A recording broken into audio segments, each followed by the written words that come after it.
The episode we have for you today is all the way from Nepal. The story of a young girl with dreams and aspirations and goals and hobbies and a life like any of ours. A girl with a loving, doting family that had moved across cities and states for the sake of their daughter's future. Until that one fateful day in 2009 when this young girl got a phone call that changed her life. Then her parents get a phone call that shatters their lives and snatches every bit of happiness right from under their feet forever. This is the story of that young girl. This is the story of Khyati Shrestha.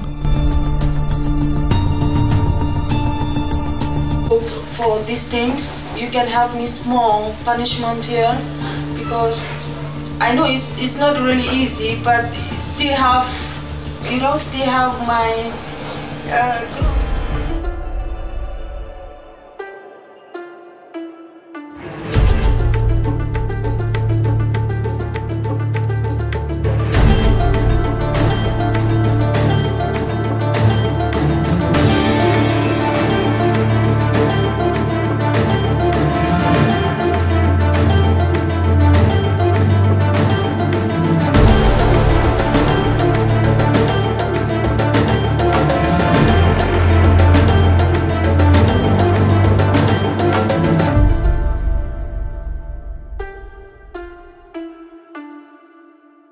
Hi everyone, welcome to the Desi Crime Podcast, a show where we dive deep into some of the craziest cases from around South Asia. I'm your host Aishwarya. And I'm Aryaan. And the case that I have for you today is one that is utterly terrifying and heartbreaking. Aishwarya, people tend to forget that when we say we cover cases from South Asia, a substantial population of South Asia also resides in Nepal. Yes. A country that I love for many reasons, including momos and its temples and its people, everything about it. And so today we have one of those stories that comes from this country that would otherwise be ignored by the media. And it is one of those stories that has been ignored for the longest time by the media. Other than like some coverage by some popular YouTubers, this story has not received any coverage. So this is our attempt at bringing this story to light. This is one story that we've covered on our audio podcast Correct. before. So if you want to listen to us on audio, you can go to our Spotify or Apple Podcasts or wherever you listen to podcasts to listen to a vast catalogue of cases that have never been covered on YouTube. Just search the Desi Crime Podcast. Yeah. And if you're listening on YouTube, hit that subscribe button. Wherever that button is. It's somewhere there. Somewhere here. Subscribe. Somewhere there. But Just hit go the subscribe button. We need all the help you can. So if you're from Nepal or Sri Lanka or wherever the hell you're from, if you hit the subscribe button, it helps us out a lot. So for this case, I'm going to take you to Kathmandu in Nepal in the year 2008. Among the 800,000 some residents of Kathmandu, there lived a man named Biren Pradhan. Biren was actually Indian, having migrated to Kathmandu in Nepal 20 years ago from Darjeeling in the state of West Bengal in India to work as a biology teacher in the Adarsh Vidya Mandir school in the capital. Biren had grown up in a middle-class family in India, and coming to Nepal was his new start, a new beginning to his life where he hoped to earn more money, rise up the ranks in his school, and hopefully live a life more luxurious than the one he had lived growing up in Darjeeling. And by 2009, 20 years after he had moved to his new country, it seemed like 43-year-old Biren was making headway. And by almost every standard, Nepal is a beautiful country. It's home to 8 of 10 of the world's tallest mountains. It's a popular tourist destination for religious pilgrims since it's the birthplace of Gautam Buddha, and also for adventurers alike. And here is where Biren was going to get his new start. Aishwarya, this is what I knew about Kathmandu before I visited it. Right. And when I got there, I realized this city has a wild nightlife. Oh, really? You know, you think of all the spiritual elements of Kathmandu, but it is one of those cities where I felt like I was in India in the sense that the people look similar, and the food is kind of similar, but the vibe is so different because women feel safe in Kathmandu. They are dressed the way they want to dress. Right. And just seeing guys and girls have a good time, and youthful people. That's a side of Kathmandu I didn't know I didn't know that either. I went there. That's very cool. Yeah. And that's exactly what probably drew Biren to Kathmandu as well. In typical smart investor fashion, Biren now owned a house with multiple rooms, which he had rented out to multiple families as an extra source of income. On the side, he also met with young students in need of tuitions and coached them in subjects that he taught at school. And by 2009, a loving and caring family had moved into one of Biren's apartment, the Shrestha family. Gopal and Radha Shrestha had moved from their hometown in Biratnagar, 300 kilometers away from the capital, to the capital Kathmandu to help their daughter, 19-year-old Khyati, fulfill her childhood dream of becoming a pilot and going abroad to get her flying training and license. After doing very well academically in the 10th grade, she had managed to gain admission into the prestigious Jubilant College Research Center in Kathmandu.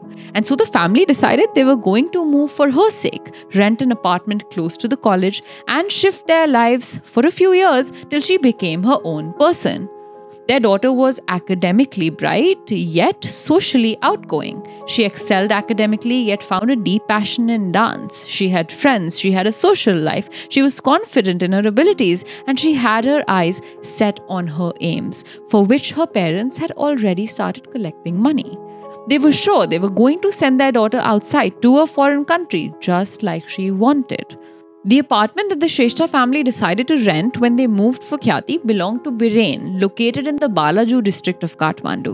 In fact, Biren Pradhan's last name was also Shrestha, indicating a joint in the community ties for Biren and the Shrestha family. They had some ancestral connection, cultural link to each other, and that in South Asian countries creates a bonding of sorts. It creates trust, which is what happened here.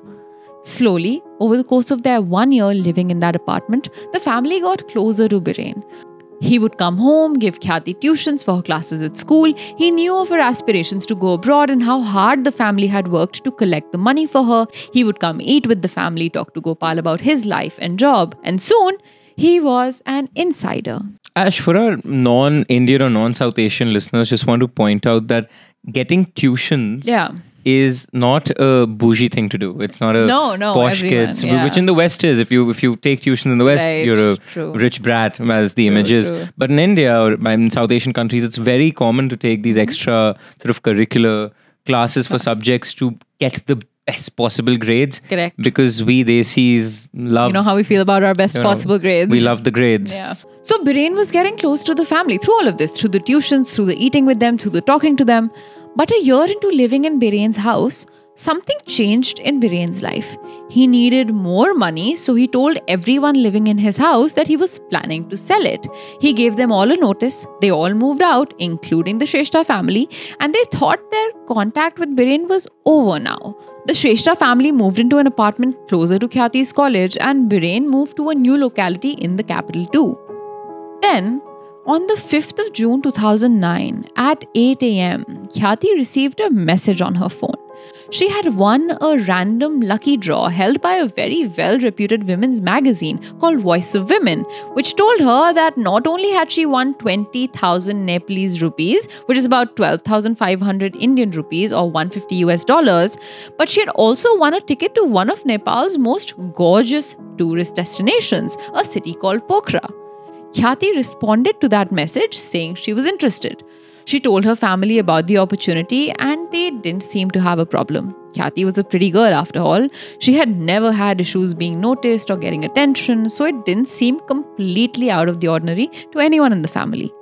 After Khyati responded, she received a call, and on the other end of the call was a woman. This woman informed Khyati of her prize amount, asked her if she was interested. Khyati said yes, and the woman told Khyati to note down an address from where she would come and pick up her prize amount and ticket that very day at 1 p.m. in the afternoon on what is very obviously a public street. Khyati's family decides they'd send their house help Ram with their daughter to Putli Street, where Khyati had been asked to come.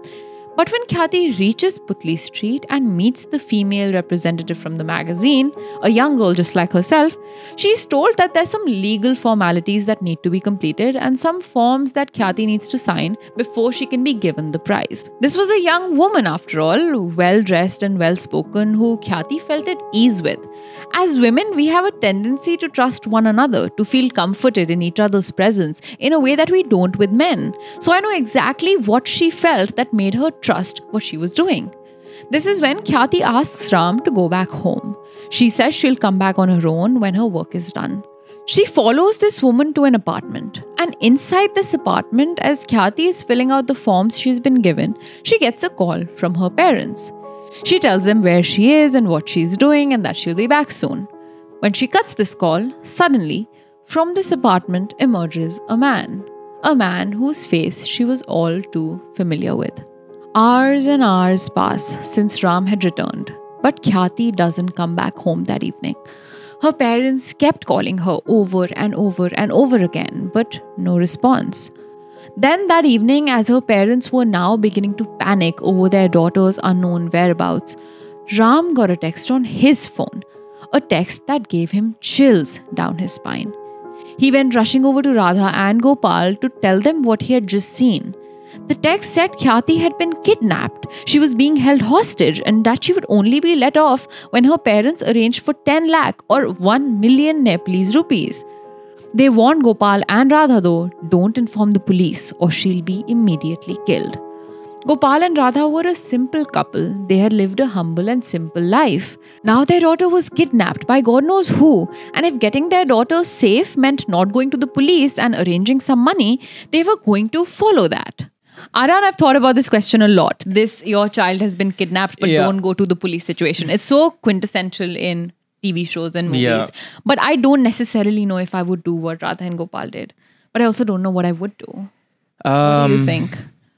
I hope to be in a place in life when I have kids that if they have been kidnapped, God forbid. I mean, of course, this is the worst possible hypothetical.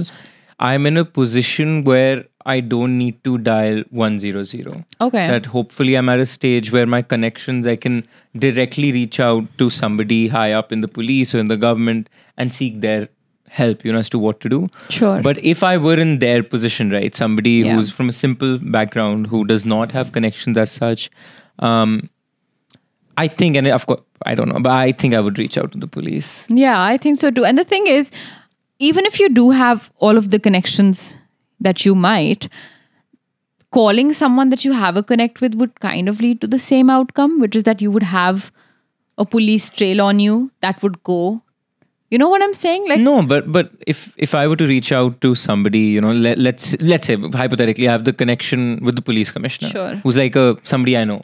Like, hey bro, need help. Right. That way. Right. He'd understand the situation, not have the police track, and sort of solve it as subtly it can be because they know of the situation. Interesting. That's where I aspire to be. All I'm saying is this is not that case. No. This is a case where the police trail will get on you. Right. Are you willing to take that gamble? It is a very difficult question. It's a very precarious position the parents are put in. And I think if it was me, although I have no basis to say this because I've not been in that situation, nor am I a parent, I would go to the police. I think I would too. Yeah. But again, as non-parents commenting on what you would do as parents obviously it's not accurate. Every parent listening to this right now would be like, you have no idea what you're talking about, and you're probably right. Yeah.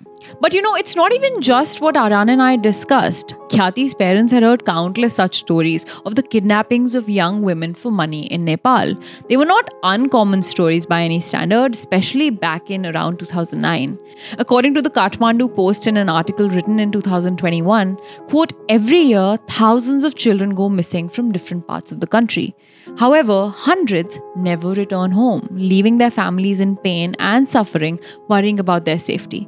Every month, around 200 to 300 children, or up to 10 every day, go missing according to the government data. Children go missing when they're separated from their parents or when they forget directions home to a new place, while others get kidnapped or trafficked. According to the State of Children in Nepal report, in the fiscal year 2017-2018, a total of 2,330 children, 923 boys and 1,407 girls went missing from different parts of the country. In 2018 to 2019, the number stood at 3,422, with 1,051 boys and 2,371 girls. If these statistics are bad, the years 2008 and 2009 were particularly bad in Nepal's history. And a lot of these kidnappings and cases of young women being trafficked were perpetrated by a notorious gang called the Terai operation out of the south of Nepal. Aishwarya, there is this beautiful documentary style short film made on a Nepalese sex trafficking survivor. Sure. Her name is Sona. And it traces her journey from where, for her as a kid, being trafficked all the way to India and being raised in a brothel here. Oh, wow. Unbeknownst to her parents, obviously. And like you said, it's super common that young Nepalese girls, especially girls, are trafficked to India for prostitution. And if somebody wants an insight into this, the 12,000 Sona story is one to reckon with. That's very sad. Like we just discussed, crime in general was at an all-time high. And if you remember our episode on the Royal Nepalese Family Massacre, it was the year 2008 when Nepal transitioned into being a democratic republic from a Hindu monarchy. So it was a politically tumultuous time too. Khyati's parents were terrified their daughter would turn into one of these statistics of missing children that never returned home, especially since the text message also mentioned that this kidnapping was in fact by the notorious Terai gang.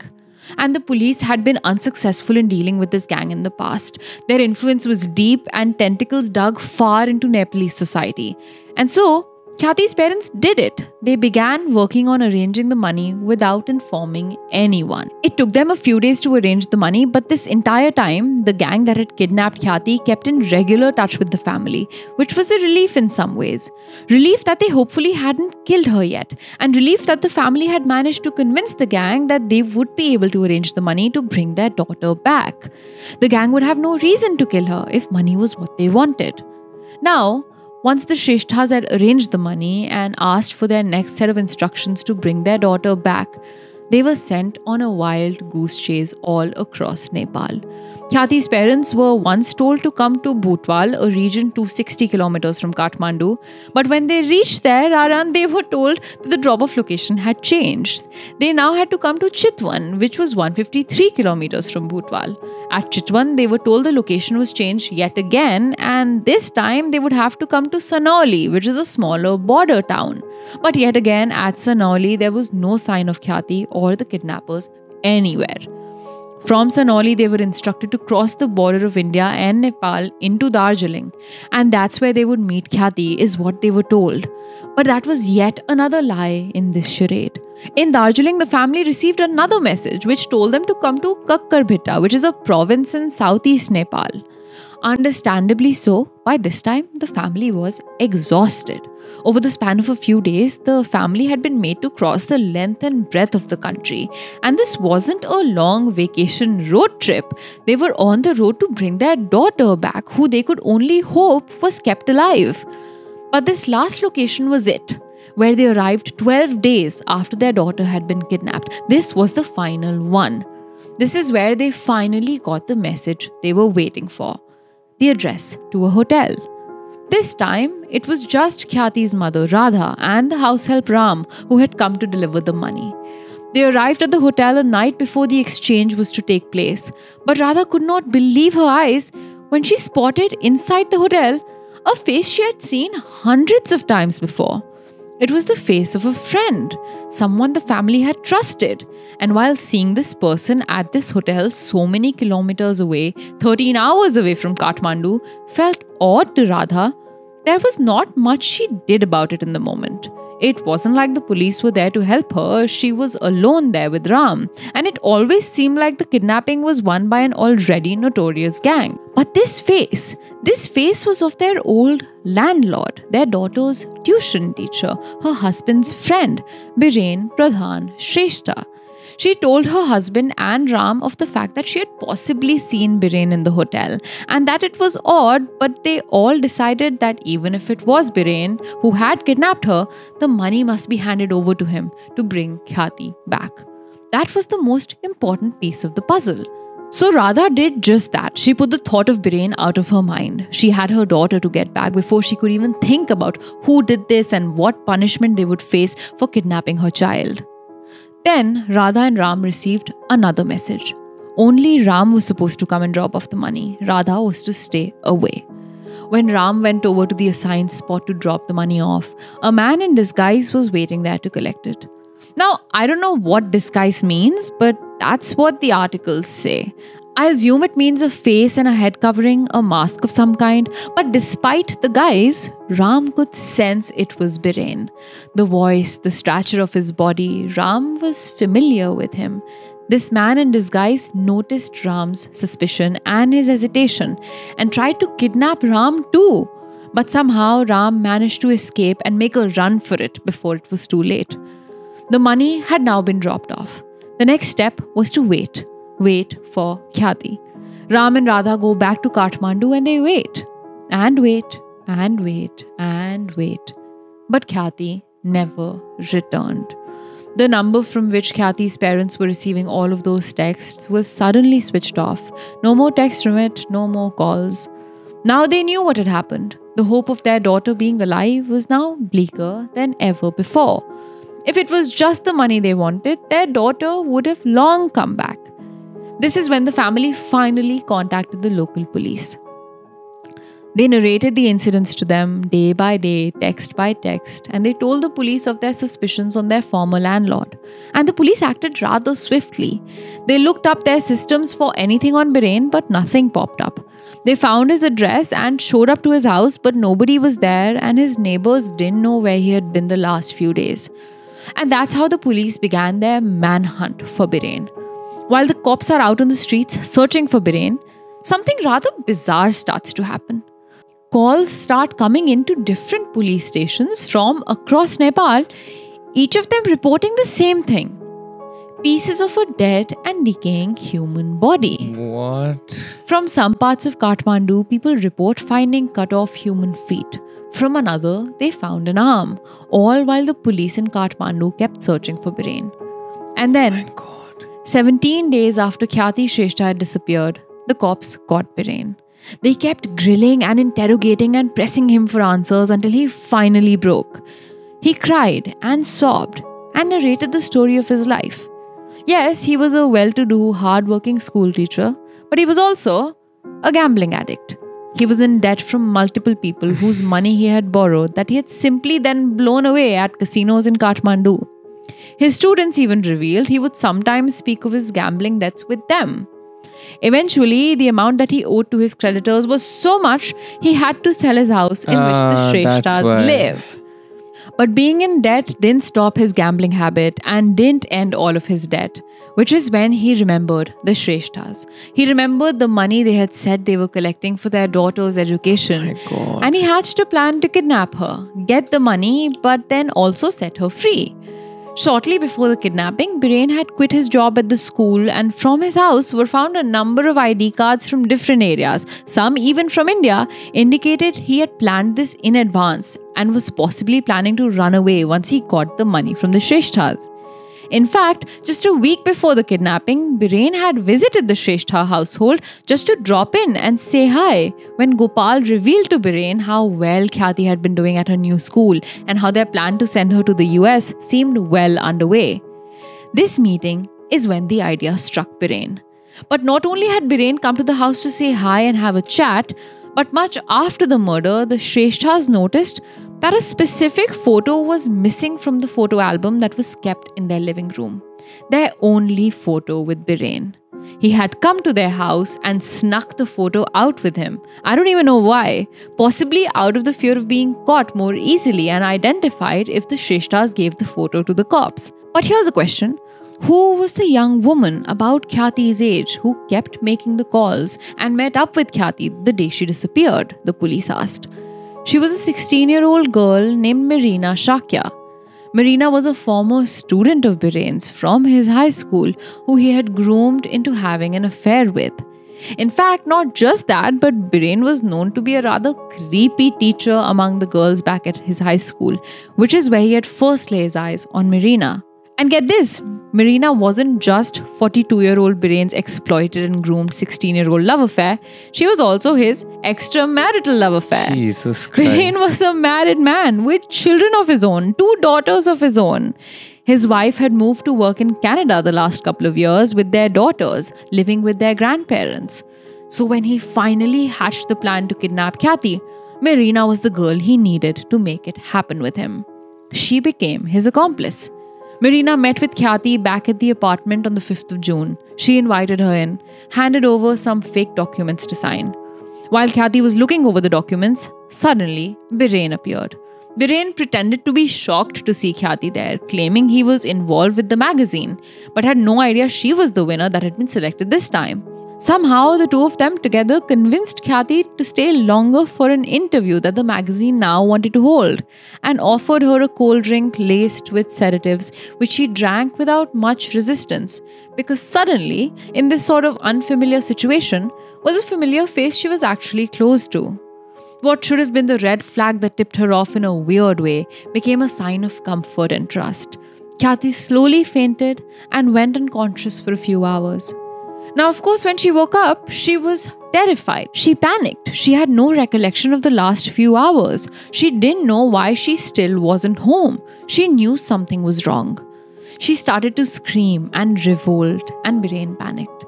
He poured some chloroform on a piece of cloth to make her unconscious again, but just like Biren's planning at every step of his crime, he executed this part horribly too. Had he done just this part differently, he might have never been reported to the police at all by the Shreshthas. The amount of chloroform he used was more than 45 grams, above the lethal dose for adults, and in the process of trying to sedate her, he killed her. I don't know if it's less sad or more sad that he killed her by mistake. Nepal was taken by storm. This girl was the representation of a progressive, young, ideal Nepali citizen. The country didn't sit back and watch. They protested. People came out on the streets. Schools shut down for weeks on end as young students refused to go back and demanded swift and speedy justice.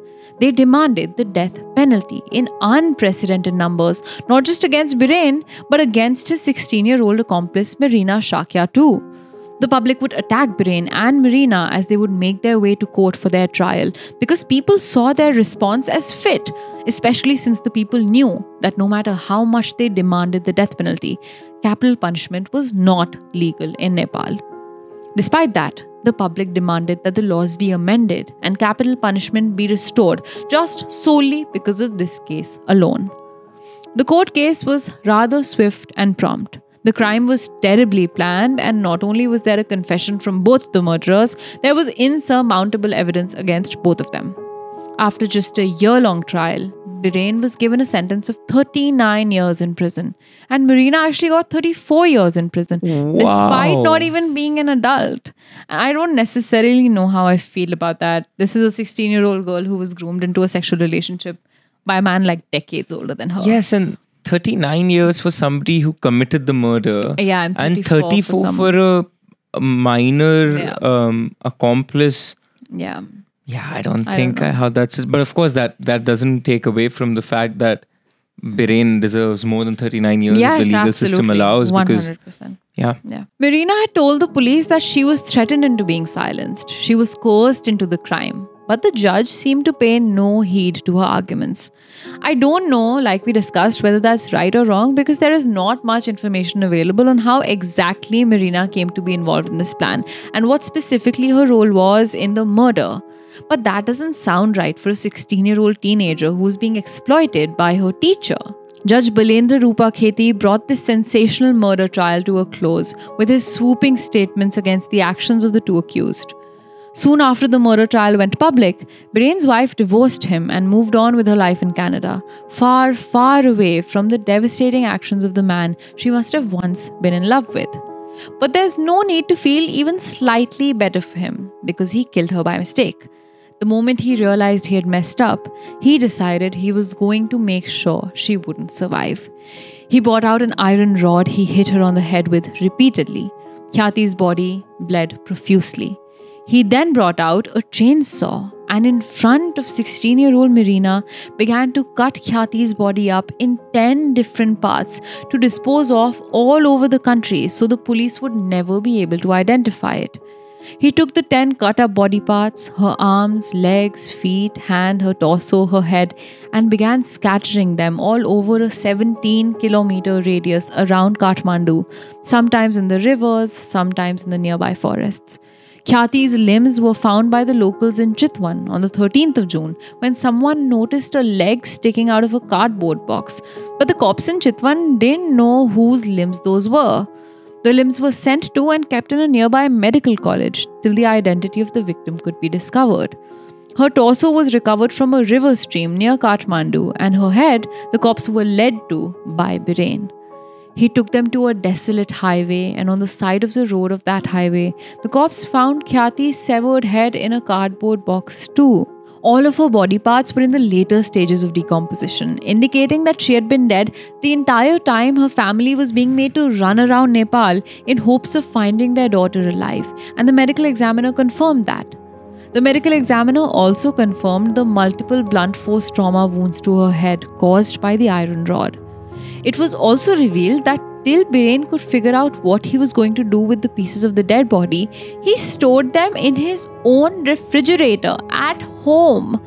The entire reason he made the family run around Nepal was not to evade and confuse the cops during the money transfer, just in case the Shreshthas had involved the police. The reason was to buy more time to be able to figure out how and where to dispose of the body. After his sentence, Biren was housed in Nepal's most notorious prison, alongside some of the most notorious criminals in Nepalese history. And one of Biren's prison mates was, guess who? Our very own Charles Sopraj. Till the next story, stay safe, stay crazy, and stay Desi. If you like what we do here at Desi Studios and absolutely love what we're wearing today, this is merch you can go buy all for yourself. You can buy this Desi Crime merch in our YouTube store on the link down below at Karak Merch. Keep the engines at Desi Studios rolling so we can pay our videographer right behind the camera to make these amazing episodes just for you.